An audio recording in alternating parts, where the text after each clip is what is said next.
stronger, wiser, chunkier,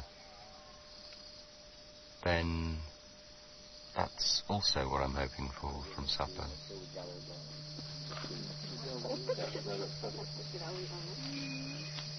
I woke up in the middle of the night feeling really rough, and for a while there my body was giving me a really good excuse not to do supper. But to my horror, I woke up feeling great. To get the frog poison into the bloodstream, the Matses first burn through the barrier of the skin with a smouldering stick. The more burns, the stronger the dose. Piers and Richard opt for 8, and the rest of the tribe have only 2 more. Yeah, it's all a bit macho, David. Sure, it's a bit macho. But what can you do? It's sort of a macho culture. The dried poison is mixed with the saliva of the tribe's best hunter, and then smeared onto the open burns. The effects are fairly instantaneous.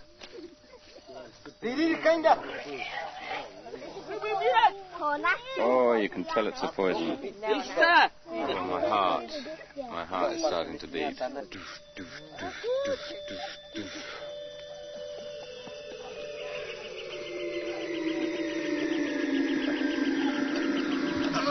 All of the things I'm coming across seem to be a lot about purging, a lot about vomiting.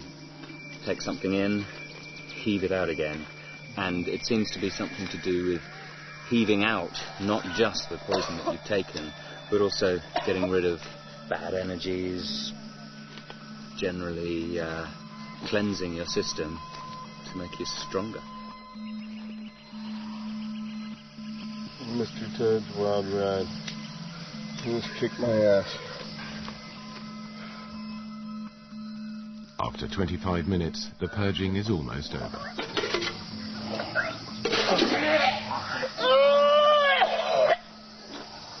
Oh boy, there's a lot of vomiting going on around here.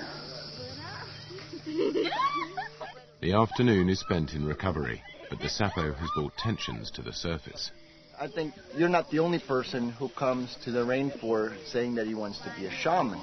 And I don't know you very well, but certainly some people come as an attempt to become an interesting person. And then I think some people really would like to become a shaman.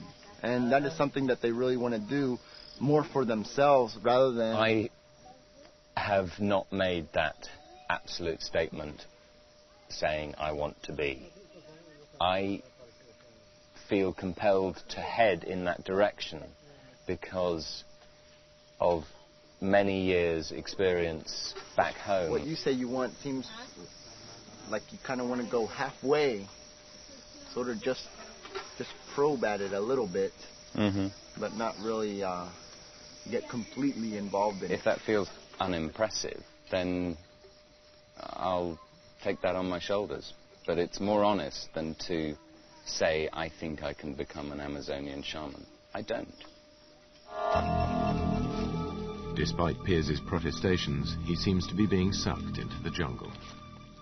The next day he joins Antonio on a hunt, but instead of a chase after fast-moving game, Antonio has found the burrow of an armadillo, a favourite delicacy for the Matses.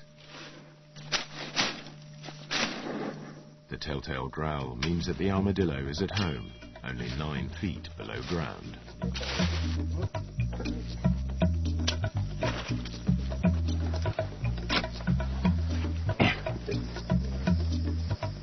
Yeah, I'm observing and pulling security. Yeah.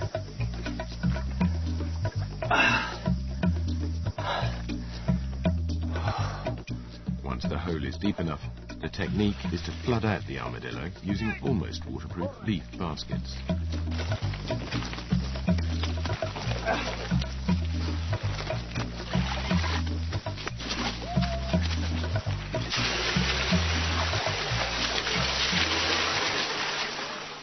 After 6 hours digging and water hefting, the effects of the Sapo are wearing off. For some at least. I'm ready to give up now. You can't get the burrow completely flooded because it's leaking into the groundwater.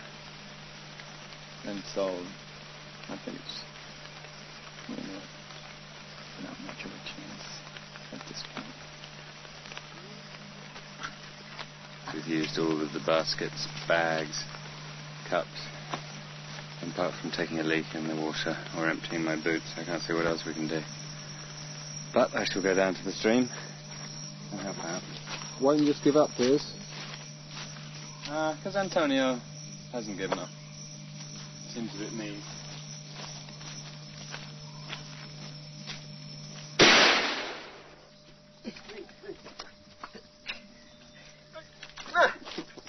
See, nobody's failed yet. Aku! No más agua!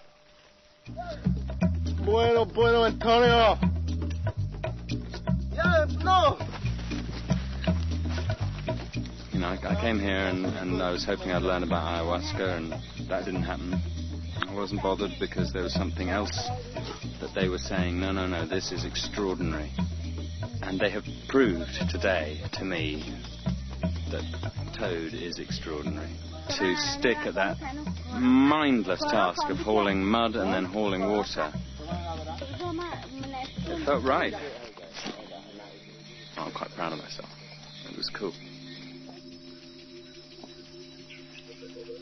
I think I need to get back on track because they don't use ayahuasca here. The only way I can learn any more, I feel, is to go into some early stage of apprenticeship to just learn what it would take to end up in that direction. With the physical task, I think he did all right. I think he sort of passed the test. With the psychological one, I think it's going to be a lot harder for him because I don't think he really knows what he's after right now. He's just somebody who likes to be in control of a situation, and when you have the trips that I took, I definitely felt that I was out of control. And so I think it will be very, if he loses control, I think it will be very frightening for him.